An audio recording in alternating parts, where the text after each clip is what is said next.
think of ourselves as the most powerful beings in the universe, it's unsettling to discover that we're wrong.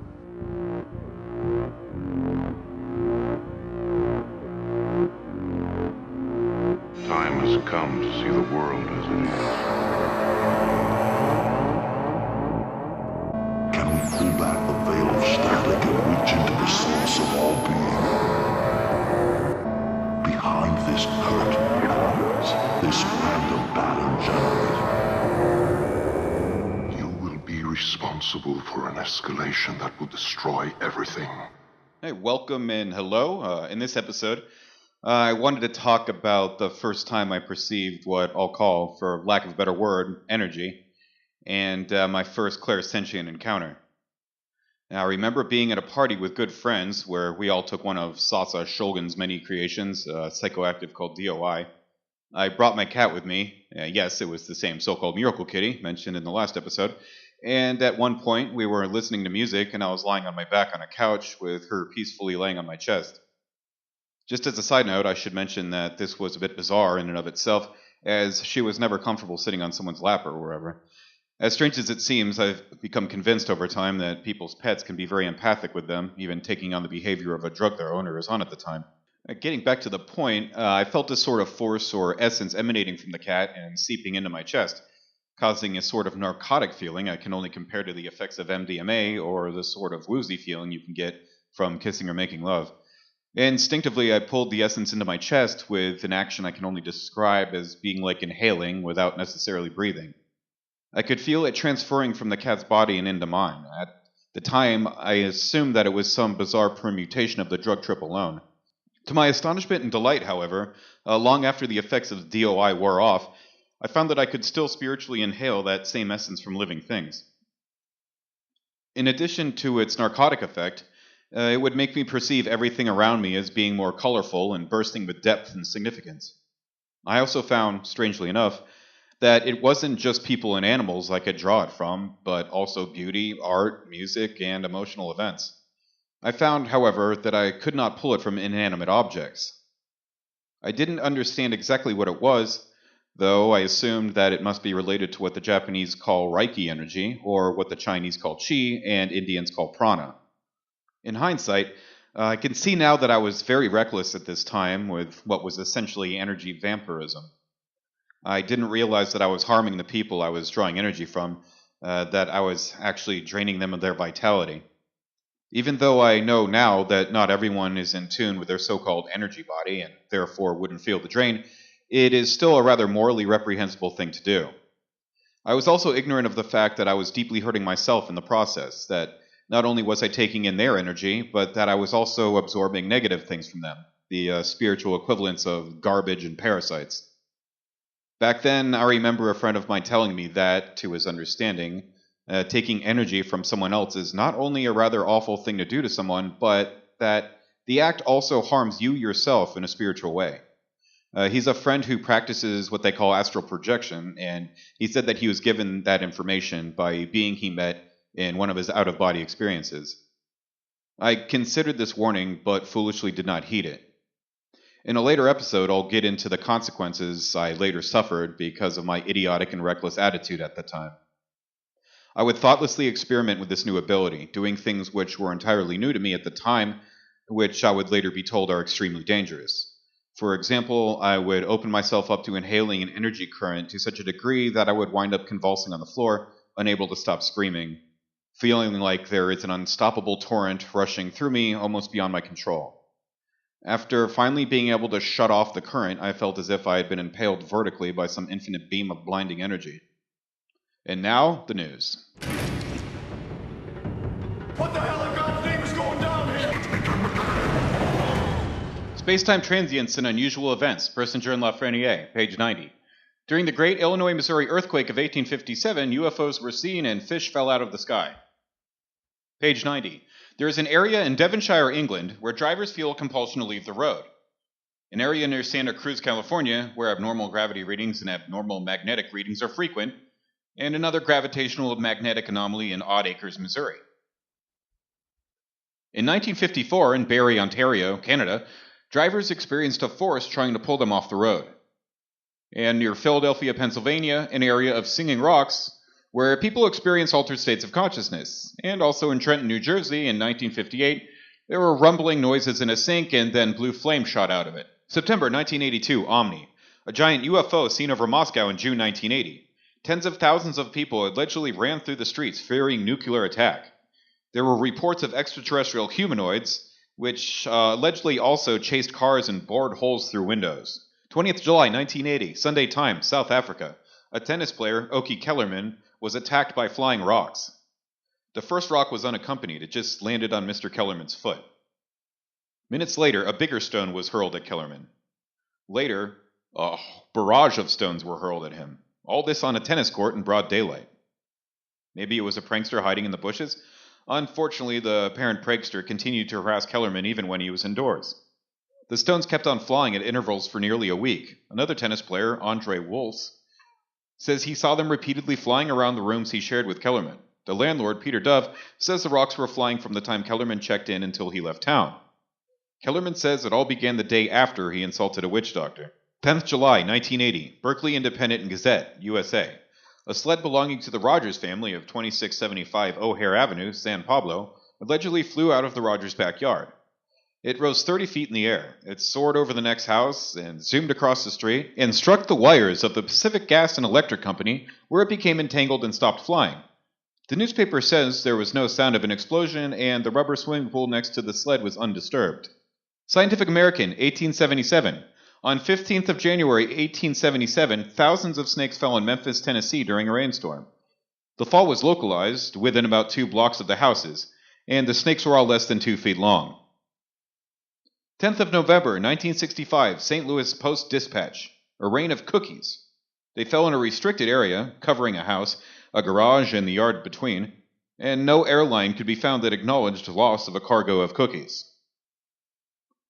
5th March, 1888, Madras Mail, India. A rain of bricks, or things that looked like bricks.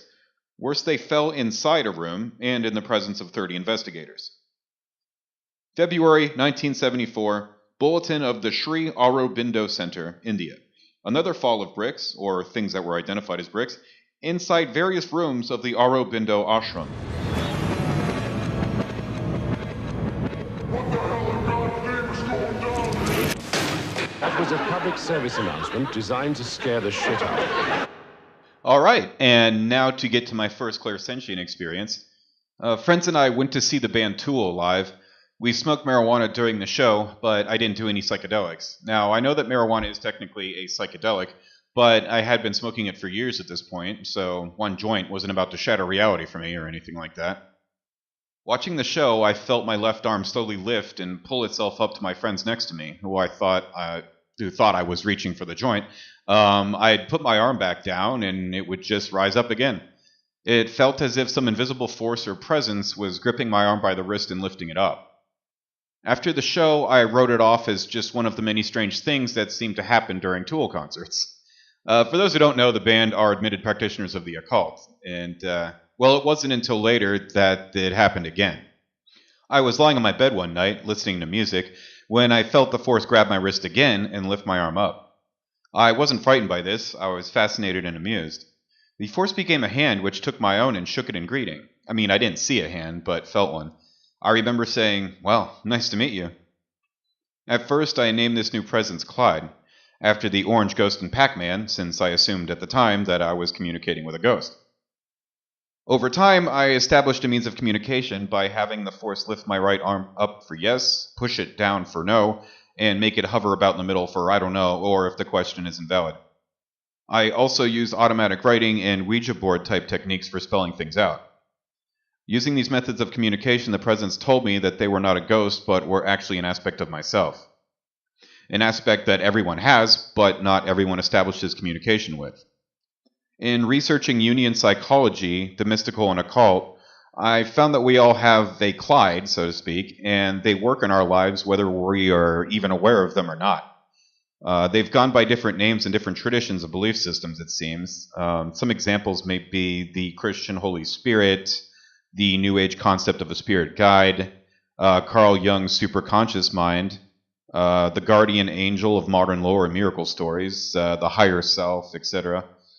From this point on, I will refer to this aspect of myself as Clyde or as my spirit guide. He was abducted by aliens earlier this afternoon. That little girl got lost under the bed and she went into an alternate dimension. This article is from realitysandwich.com. It's called The Brain as Filter on Removing the Stuffing from the Keyhole. It's written by Larry Dossey, MD. Our body has two life-sustaining filters, the liver and kidneys. Our 5-pound liver traps toxins and other substances that enter the body and neutralizes them in quick order. When it is functioning at peak capacity, it can filter 2 quarts of blood a minute. Our fist-sized kidneys are also sophisticated filters. Each day they process approximately 200 quarts of blood, reabsorbing valuable elements and filtering out around 2 quarts of wastes and extra water, eliminating them via the ureters and bladder. But perhaps the most efficient filter goes largely unnoticed in our body, the brain.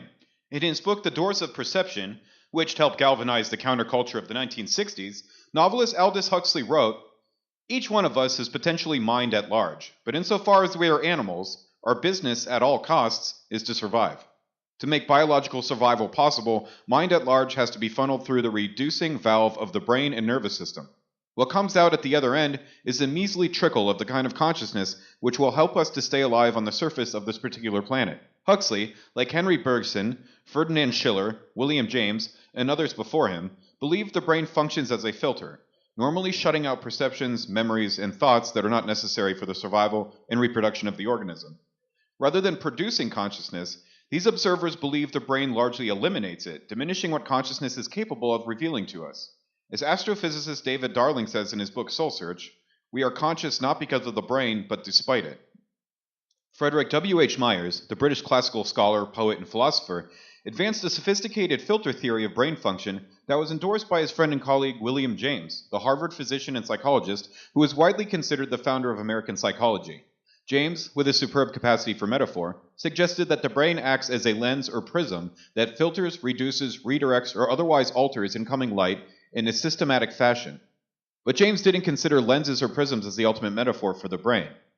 As University of Virginia psychologist and consciousness researcher Edward F. Kelly states in his analysis of Myers' views, subsequent advocates of transmission or filter models have tended naturally to update this basic picture with reference to emerging technologies such as radio and television that serve as the filter instead of lens or prism. Throughout history, people have used an astonishing variety of methods to overcome the brain's filter and increase the measly trickle of awareness that results. Poets and artists are among those who have tried most ingeniously to clear the keyhole. James Merrill, Pulitzer winner and one of the greatest American poets of the 20th century, used a Ouija board for this purpose, assisted by his longtime friend David Jackson. The board goes along at a smart clip, perhaps 600 words an hour, Merrill reported.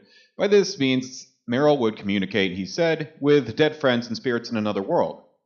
The messages would be transcribed letter by letter. Then Merrill would edit and rewrite the transcriptions. Asked if he could have written his great poems without the help of the board, he replied, "It would seem not." How did the process work? The point is to be always of two minds, Merrill explained. You could think of the board as a delaying mechanism. It spaces out into time and language what might have come to a saint or a lunatic in one blinding zap. Considering the amount of detail and my own limitations, it must have been the most workable method. It has made me think twice about the imagination. Victor Hugo said of his voices that they were like his own mental powers multiplied by 5. End quote. Some artists simply surrender to the unconscious and trust it to cleanse the filter and maximize their creativity. A notable example is the famous French psychic Helene Smith, whose real name was Catherine Elise Muller.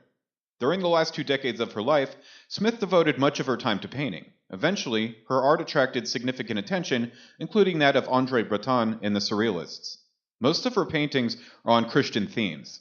Philosopher Michael Grosso considers her work well composed, smoothly executed with defined images that exude a surreal religiosity that compares favorably with the paintings of Frida Kahlo.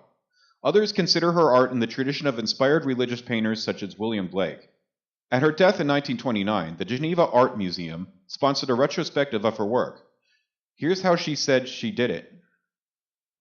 Quote, "On the days when I am to paint, I am always roused very early, generally between 5 and 6 in the morning, by 3 loud knocks at my bed. I open my eyes, and see my bedroom brightly illuminated, and immediately understand that I have to stand up and work. I dress myself in the beautiful iridescent light and wait a few moments, sitting in my armchair, until the feeling comes that I have to work. It never delays. All at once I stand up and walk to the picture. When about 2 steps before it, I feel a strange sensation and probably fall asleep at the same moment. I know, later on, that I must have slept because I notice that my fingers are covered with different colors, and I do not remember at all to have used them." End quote. The legendary poet William Butler Yeats used an unusual method of increasing the measly trickle, resulting in some of the most inspired poetry and prose of the 20th century. In A Vision, he declared that his recent poetry has gained in self-possession and power. Yeats stated that he owed this change in his work to an incredible experience that took place on October 4th, 1917, when his wife, Georgie Hyde Lees, surprised him by attempting automatic writing. As Grosso describes the scene, profound and exciting utterances came forth, and an unknown writer or writers said, "We have come to give you metaphors for poetry." Thus commenced an extraordinary partnership in creativity that Yeats pursued with his wife for 3 years. The script was a product of a joint effort, transcending them both, who were more like secretaries to the psychological entity whom they jointly produced. A total of some 50 copybooks of automatic script were produced, which Yeats mined in producing some of his most majestic works. I think they kind of overused the word produce there. Anyway, some of the most dramatic examples of the use of altered states of awareness to bypass the brain's filter mechanism are seen in so-called outsider art, which includes the work of children, primitives, the incarcerated, the elderly, folk art, art brut, psychotic art, and generally all forms of art and image making produced by the untaught, the culturally deprived, the isolated, and the marginalized. An outstanding example is Adolf Wolfli, who was an institutionalized paranoid schizophrenic for most of his life. Growing up in poverty, abused both physically and sexually as a child, and orphaned at age 10, Wolfli was given to violent acts and sexual aggression. He spent much of his life in solitary confinement in the Waldau Clinic in Bern, Switzerland, a psychiatric hospital. In 1899, while hospitalized, he spontaneously began to write and draw. Walter Morgenthaler, a doctor at the Waldau Clinic, recognized the uniqueness and quality of Wolfli's drawings and wrote a book about him in 1921, which first brought him to the attention of the art world. Wolfli's output was huge.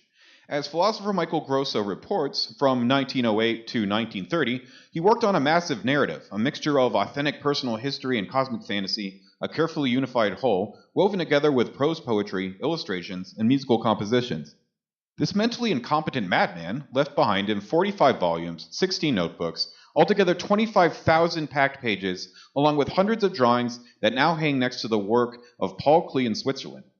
His accomplishment is even more astonishing considering his access to only the barest essentials.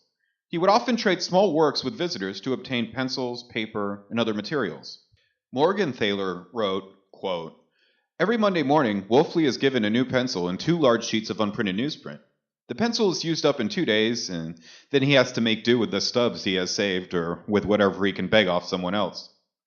He often writes with pieces only 5 to 7 millimeters long, and even with the broken off points of lead, which he handles deftly, holding them between his fingernails. He carefully collects packing paper and any other paper he can get from the guards and patients in his area. Otherwise, he would run out of paper before the next Sunday night. At Christmas, the house gives him a box of colored pencils, which lasts him 2 or 3 weeks at the most." End quote. Wolfli incorporated an idiosyncratic musical notation into his art. This started as a purely decorative effort, but later evolved into real compositions that he would play on a trumpet he made out of paper. His musical works evoked wide interest. Professional recordings have been produced commercially, and free downloads are available. The French surrealist André Breton described Wolfli's work as one of the 3 or 4 most important oeuvres of the 20th century. Wolfli said he had no idea how he did it. Somehow, this amazing man, under the most meager conditions, managed to increase the brain's measly trickle to a raging torrent.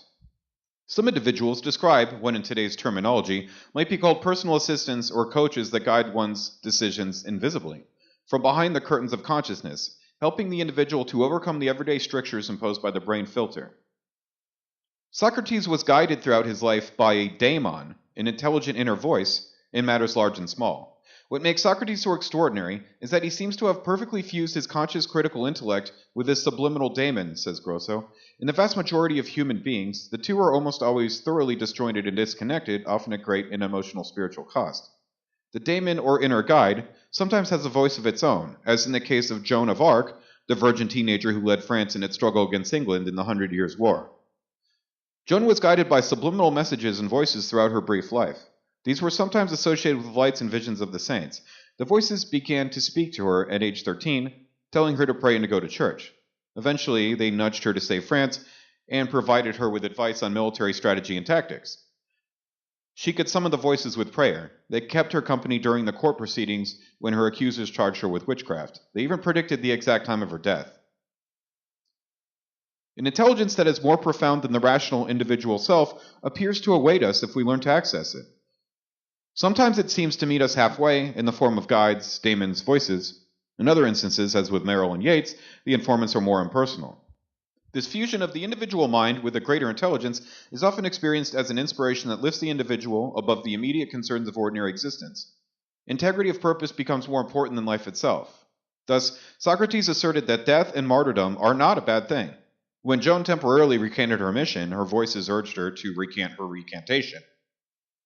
Earthly affairs and life itself were important, but they were trumped by higher values, meaning, and purpose, as revealed by the greater intelligence.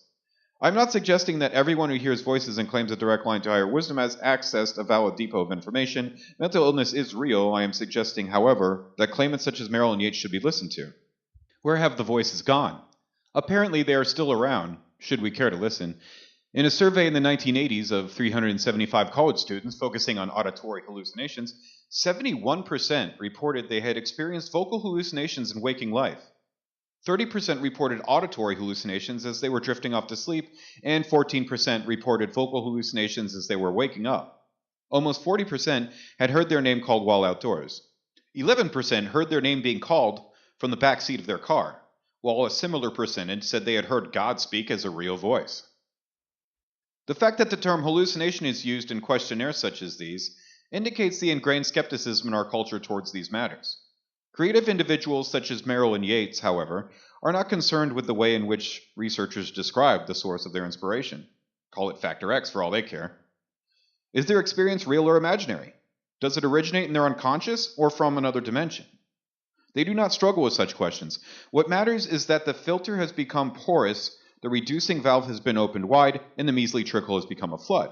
The higher intelligence, so diligently sought by creative individuals, is not an encrypted information bank that is accessed by only a few.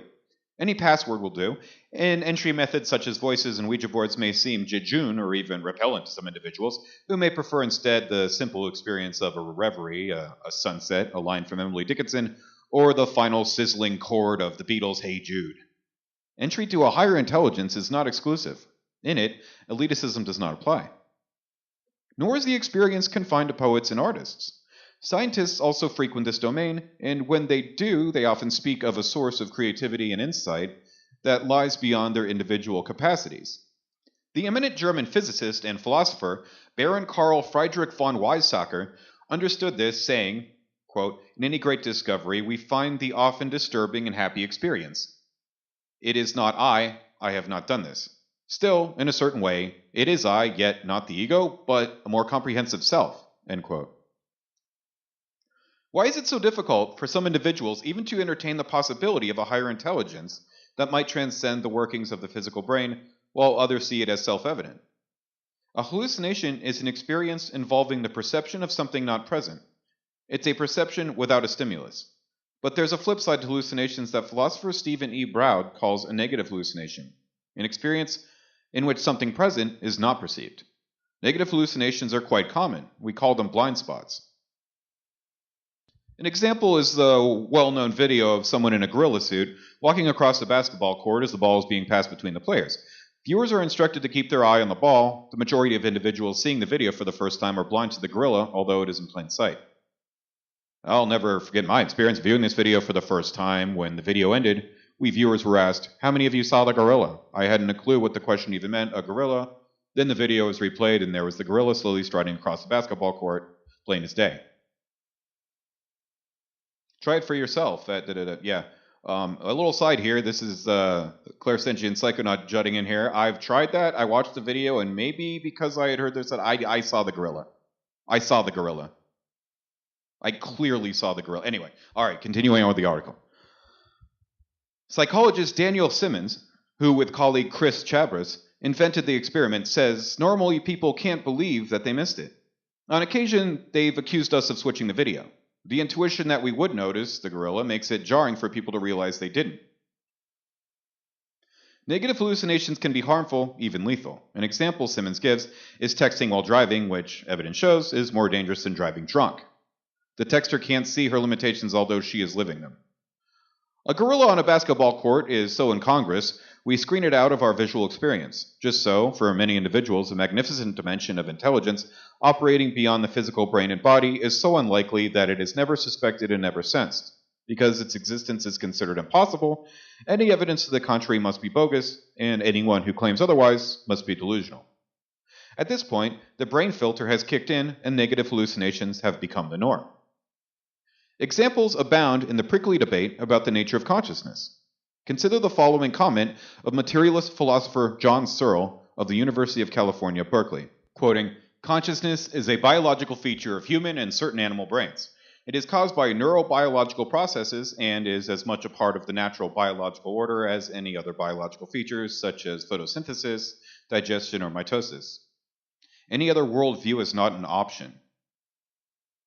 Anyone who has had even a modicum of scientific education after about 1920 should find nothing at all contentious or controversial in what I have just said." End quote.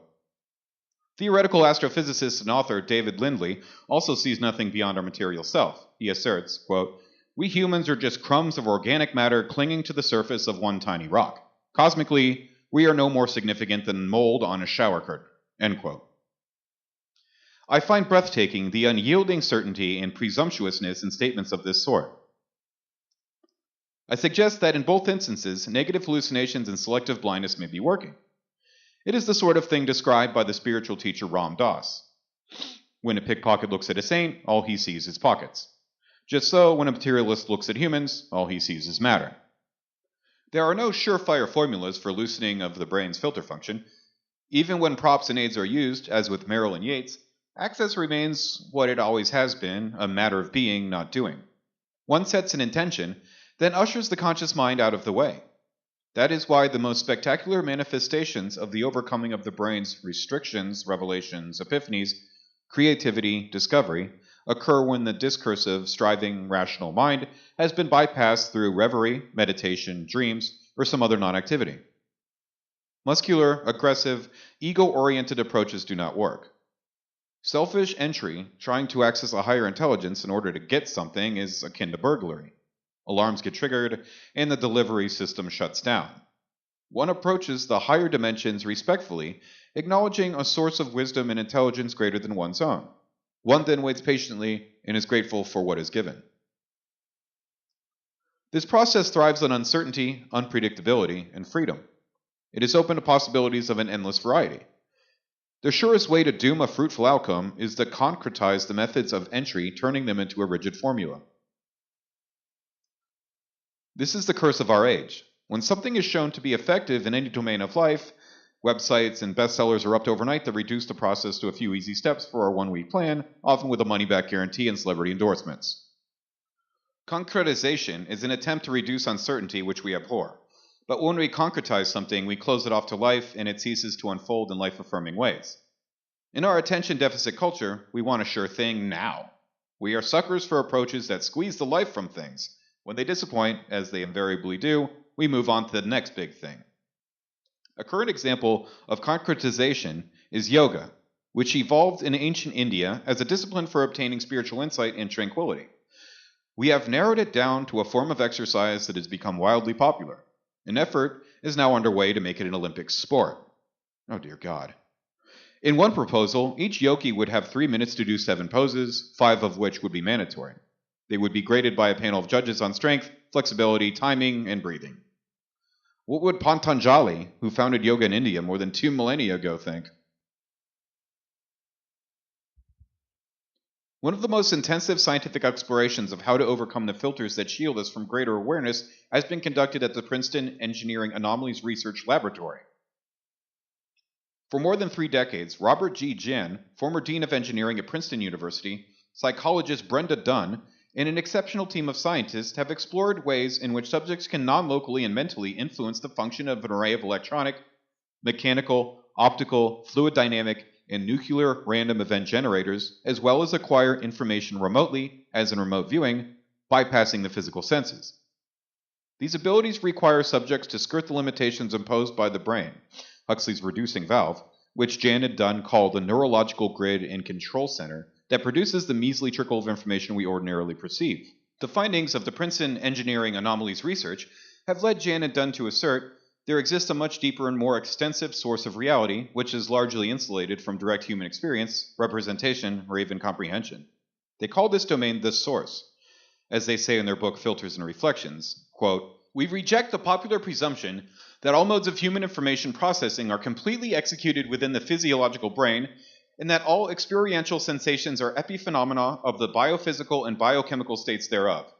Rather, we regard the brain as a neurologically localized utility that serves a much more extended mind or psyche or consciousness that far transcends the brain in its capacity, range, endurance, and subtlety of operation, and that is far more sophisticated than a mere antenna for information acquisition or a silo for its storage. In fact, we contend that extended mind psyche consciousness is the ultimate organizing principle of the universe, creating reality through its ongoing dialogue with the unstructured potentiality of the source. In short, we subscribe to the assertion of astrophysicist Arthur Eddington nearly a century ago.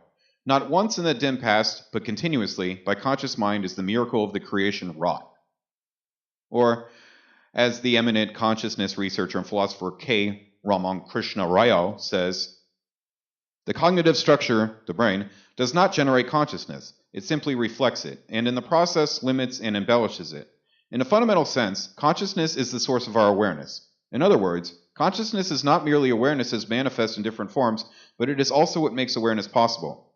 Now here's a quote by Max Planck, Nobel Prize in Physics, 1918. "I regard consciousness as fundamental. We cannot get behind consciousness." The fallback position in modern neuroscience is that filter theories sell the brain short. The brain makes consciousness, most scientists believe, rather like the liver produces bile or the pancreas secretes insulin. There is no source, no higher intelligence. All intelligence, all consciousness originates in and dies with the physical brain. But an increasing number of science insiders and philosophers consider this view to be neuromythologia, faith-based ideology with no empirical foundation. As Professor of Philosophy Robert Almader of Georgia State University says, quote, "Where in the scientific literature, biological, neurobiological, or otherwise, is it established either by observation or by the methods of testing and experiment that consciousness is a biological property secreted by the brain in the same way a gland secretes a hormone? There is no scientifically well-confirmed belief within science that consciousness is a biological product of the brain. We do not see the brain secrete consciousness in the same way we see a gland secrete a hormone. Consciousness is nothing like a hormone." End quote. Almader's comment exposes the poverty of our current understanding of the origins of consciousness. As such, we are in no position to dismiss concepts of a source, higher intelligence, or brain filters. Our ignorance is sometimes admitted. In considering how consciousness might arise from some physical organ such as the brain, Harvard experimental psychologist Steven Pinker acknowledges, quote, "Beats the heck out of me. I have some prejudices, but no idea of how to begin to look for a defensible answer. Neither does anyone else." End quote. Some neuroscientists suggest it is time we look beyond the brain for greater understanding of our own minds. For example, neuroscientist Mario Beauregard of the University of Montreal, author of Brain Wars, says, quote, "I stand firmly against the inclination of certain neuroscientists and philosophers toward neuroreductionism, i.e., the reduction of human beings to their brains, and posit that the brain is necessary but not sufficient to explicate all the human psychological features. In my view, persons are conscious, perceive, think, feel emotion, interpret, believe, and make decisions, not parts of their brains. To attribute such capacities to brains has been called the mereological fallacy in neuroscience, i.e., the fallacy of attributing to parts of the brain attributes that are properties of the whole human person." End quote. One of the great filtration feats of the modern brain is the denial of evidence that it is a filter and that consciousness is capable of functioning non-locally beyond the brain and body. Despite the skeptic's monotonous mantra that there is no evidence for such, hundreds of books and thousands of scientific articles now affirm the non-local space-time independence of consciousness. Among the books that are accessible to laypersons and professionals alike are Peter Russell's The Global Brain, David Lorimer's Whole in One, Nick Herbert's Elemental Mind, Houston Smith's Beyond the Postmodern Mind, David Boehm's Wholeness in the Implicit Order, David Darling's Soul Search, Robert G. Jan and Brenda J. Dunn's Consciousness and the Source of Reality, Rupert Sheldrake's A New Science of Life, Lynn McTaggart's The Field, Irvin Laszlo's The Akashic Experience, and Science in the Akashic Field, Menas Kafatos and Robert Nadeau's The Conscious Universe, Parts and Wholes in Physical Reality, and The Non-Local Universe, Dean Radin's The Conscious Universe and Entangled Minds, Stephen A. Schwartz's Opening to the Infinite, Pim van Lommel's Consciousness Beyond Life, Charles T. Tart's The End of Materialism, Russell Targ's Limitless Mind and The Reality of ESP, Elizabeth Lloyd Mayer's Extraordinary Knowing, Chris Carter's Parapsychology and the Skeptics, Mario Beauregard's Brain Wars, Edward F. Kelly and colleagues' Irreducible Mind, Eben Alexander's Into the Afterlife, A Neurosurgeon's Near-Death Experience, and my forthcoming book, The One Mind. And this includes many, many others that are too numerous to name. As this evidence continues to accumulate from experimenters in labs around the world, the ideological fixation on the physical brain, our neurologically localized utility, our reducing valve, our filter, will eventually yield to an expanded view of consciousness that recognizes the source, or however we wish to language the collective, transpersonal, non-local dimension of consciousness. As this happens, the conceptual filter within conventional science will likely gear up to work overtime. It will continue to obscure and deny evidence that it is a filter. But when filters clog and cease to function, they should be cleansed, replaced, or discarded. When this happens within neuroscience, as it eventually will, when we remove the stuffing from the keyhole, the source will be recognized and we will wonder how we could have been so blind. Science can explain everything if we look hard enough. Shut up, science bitch. Now, to get back to Ouija boards and automatic writing, I'm assuming that people know what a Ouija board is and how it apparently works, but for those who don't know about automatic writing, it involves putting a pen or pencil in your hand and putting your hand down on a piece of paper and allowing an outside force to move your hand around and write with it. Now, I know that the scientific view, or to be more accurate, the reductional materialist view, is that when something moves someone's arm around on a Ouija board or such, it's their subconscious mind activating micromuscular fibers in their arm to make it spell things out. Their proof is that when you blindfold someone, the board doesn't work anymore. My guide countered this by saying that they use our eyes to see the board, so to speak, that our bodies act as conduits for them to perceive and interact with this world on our level, in the same way that your consciousness is using your brain as a conduit for perceiving the physical reality around you right now. A way that one apparent spirit, called Patience Worth, put it in a book I read, is that how can a musician make music if the instrument is taken away from their lips? I also just don't see how or why my own mind would be pulling an extremely elaborate ruse on me for the past couple of years. I also remember that a skeptic once debunked Ouija boards by turning the board upside down. The answer that was resulting in the pointer moving to the word yes now resulted in the pointer moving to where the word yes previously was before the board was turned over. This apparently proved that the pointer was being manipulated by the people's subconscious minds, and that, furthermore, all Ouija boards must be dismissed as nonsense and should be ignored. I have multiple problems with the logic of this apparent debunking. First of all, spirits have apparently communicated to mediums that they need to see the board through our eyes in order to use it. Turning the board upside down would obviously throw quite a monkey wrench in that process. The spirits have stressed that the process is more difficult and complex for them than we would ever assume. Our nervous system observing the board clearly is as much of a necessary component of the process as the board is itself. Also, if it was merely the people's subconscious minds moving the pointer, then why would their subconscious not be aware that the yes was now on the other side of the board and just move the pointer there? Furthermore, even if the pointer was being moved by someone's subconscious mind, isn't that in itself fascinating enough to warrant attention instead of complete dismissal and ridicule? When I asked Clyde how he was moving my arm around, he communicated to me that he uses electrical energy to stimulate micromuscular fibers and nerve endings in my body to move me around. I can feel his quote-unquote touch like some kind of magnetic or electronic force coursing over and through my body. Another interesting thing to note is that when I would utilize automatic writing and communicate with Clyde using a pen and paper, it would work fine. But when I attempted automatic writing by using my drawing tablet and computer, Clyde would just lift my arm up in the air and then slam it down repeatedly until I stopped trying. Asking him about it, he told me that he needs to see the paper physically in front of him, that for some reason using the computer screen and the tablet was getting in the way of the process. Now, if he was just my subconscious mind, could he not see the screen as I do? Alright, that's it for this episode, and you have yourselves a nice day. Not only is he like ruining my life, but with all this God shit that he's into, he could be ruining my afterlife. It's a sort of interdimensional vagina that somehow appears. I can interact with it. Fabric of the entire universe could be torn apart. I know my mind is changing.